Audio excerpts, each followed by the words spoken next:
Protože, jak říkám, tanky a rakety jsou stejně důležité jako silnice a železnice. Protože se musíme připravit, že ve válce budeme muset ty zbraně přepravovat. Možná jste si všimli, že jsem byl odsouzený před 2,5 lety za to, že jsem varoval před nákupem letadel F-35A. Tehdy jsem varoval před tím, že česká vláda chce nakoupit letadla F-35A proto, že jsou to jaderné nosiče a že je chtějí proto, aby mohli útočit na Ruskou federaci jadernými zbraněmi. Po 2,5 letech, co jsem byl zatčený, byl připravený návrh na vzetí na vazbu, byl jsem odsouzený. Po 2,5 letech jsem vyhrál u ústavního soudu. A dneska, když jsem poslouchal Marka Rutteho, tak mi došlo proč. Není to proto, že by se v České republice něco tak strašně změnilo v oblasti svobody slova. Ale je to proto, že jsem měl pravdu. Mark Rutte mluví o tom, že se Američané zavázali před týdnem, že dodají do NATO dalších 700 letadel F-35A. Dalších 700 letadel F-35A. Minimálně. To je přesně to, co jsem říkal před 2,5 lety. Oni jediný, co můžou udělat proti těm zbraním, které teď mají Rusové, jediné, co se můžou pokusit, je koordinovaný útok letadel F-35A od Estonska, které řídí britská armáda, přátelé, přes všechny ty pobaltské země, Finsko, který má dlouhou hranici s Ruskem, Švédsko, který má spoustu vojenských základen, Německo, Polsko, Slovensko, Česká republika, až dolů k Rumunsku, kde se hromadí spousty zbraní. Podle mého názoru to je to jediné, co můžou vojensky udělat, je poslat 1000 letadel F-35A a poslat je na Rusko s klouzovými bombama B-61, což jsou nukleární zbraně. A modlit se, že tam nějaká ta zbraň proklouzne a že se jim podaří sestřelit nějaký jejich základ. Nejsem si jistý, jestli to udělají, samozřejmě. Obávám se toho, že by něco takového vůbec mohli vymýšlet. Ale není to to, o čem mluví. To, o čem mluví, je, že potřebují zvýšit produkci raket o 400%. Zvýšit produkci raket o 400%. To jsem chtěl jen zabrat sjednocený celý národ. Když jsme dodali na Ukrajinu 1,5 milionu, my, Česká republika, jako třetí největší dodavatel zbraní proti Ruské federaci, po Spojených státech nebo Británii. Protože my jako Česká republika jich sice tolik nemáme, když je tady produkují továrny ve velkém, ale my jich tolik nemáme. Ale my jsme udělali to, že jsme na sebe vzali tu vinu. My jsme udělali českou muniční iniciativu a sbíráme zbraně po celém světě a jménem České republiky dodáváme ty zbraně do války proti Rusku. Proto jsme na seznamu nepřátelských zemí a proto jsme třetí zemí na seznamu těch, kteří proti Rusku dodávají nejvíc zbraní. My jsme ze sebe udělali toho užitečného idiota, který na sebe vzal to nebezpečí. Tak nevím, kdo tady na koho křičí, kdo je kreten, kdo je mentál, ale evidentně tady jsou nějaký rozporuplný názory. Hoďte na ní někdo síť, prosím vás, a odvezte do blázince. To by to potřeboval. To je neuvěřitelný, prostě kam ta lidská hloupost dokáže dojít. My jsme, přátelé, Ukrajinci ze sebe udělali užitečného idiota. Nechali se přesvědčit, aby šli válčit proti Rusku. Stálo je to 1,5 milionu životů. Nepatří jim jejich země a půlka jejich země je zdevastovaná. O 1/3 země přišli.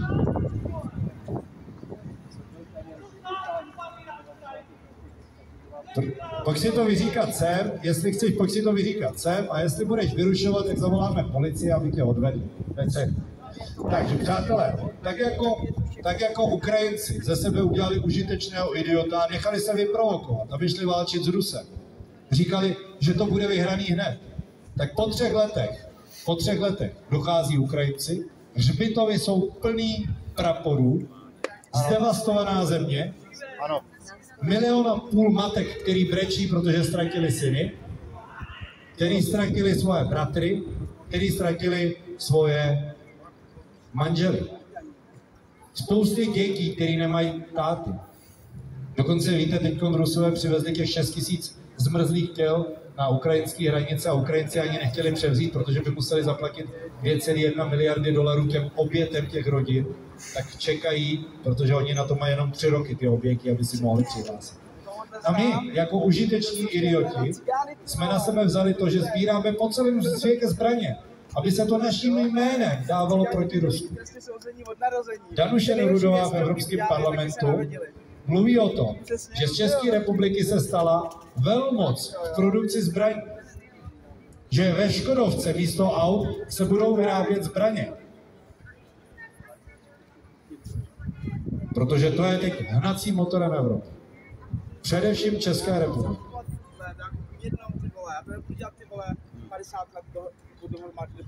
A Němci mluví o tom, že příští rok potřebují 400 000 vojáků a pokud je nedostanou jako dobrovolníky, tak zavedou povinnou vojenskou službu.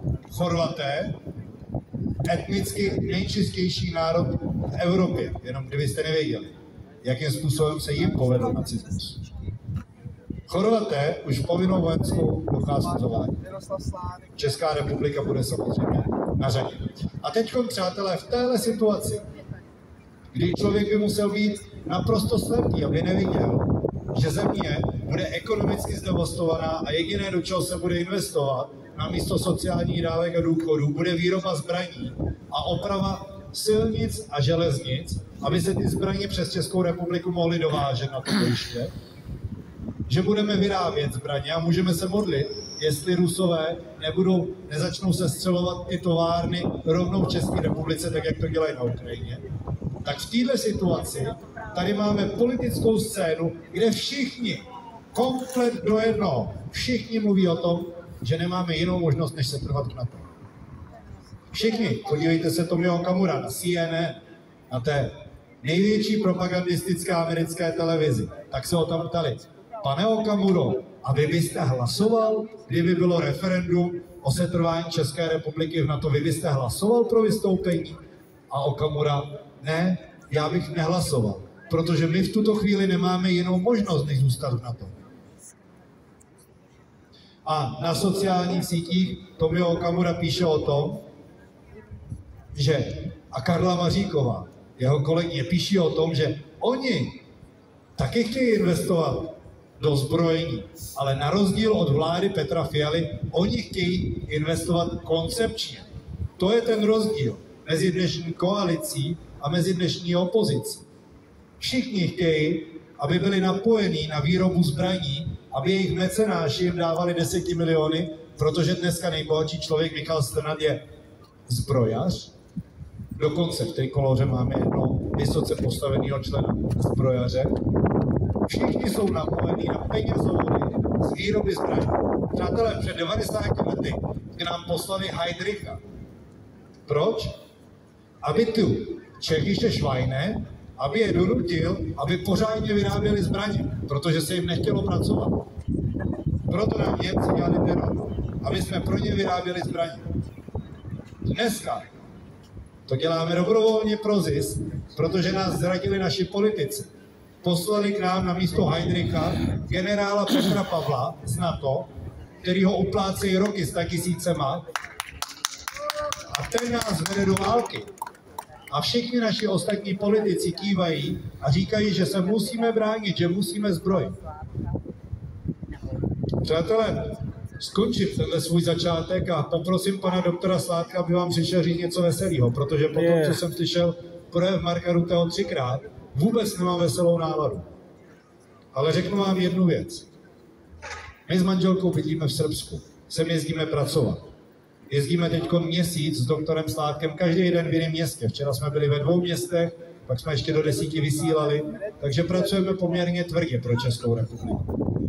Ale řeknu vám jednu věc. Jestli Česká republika půjde do války, tak my to pravděpodobně s manželkou v Srbsku přežijeme dobře, protože Srbsko je vojensky neutrální země, která se nezapoje do toho konfliktu a nedala tam žádný zbraně.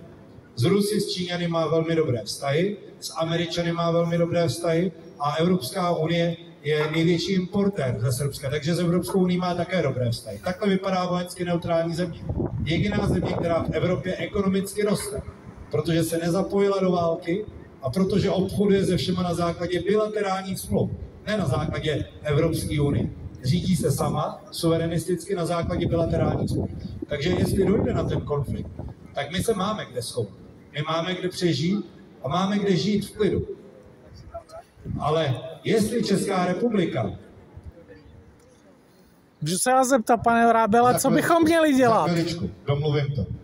Jestli Česká republika se nevzbudí za ty 3 měsíce, máte jenom 3 měsíce, jestli Česká republika nepovstane po 100 tisících a nedostane do parlamentu politickou stranu, která vyvede Českou republiku z NATO, to znamená, pokud jí nedáte víc než 50%, tak je amen i s ekonomikou, i se spoustou lidí a garantuju vám, že důsledky budou horší než v druhé světové válce. To je za mě všechno. Bůh s námi.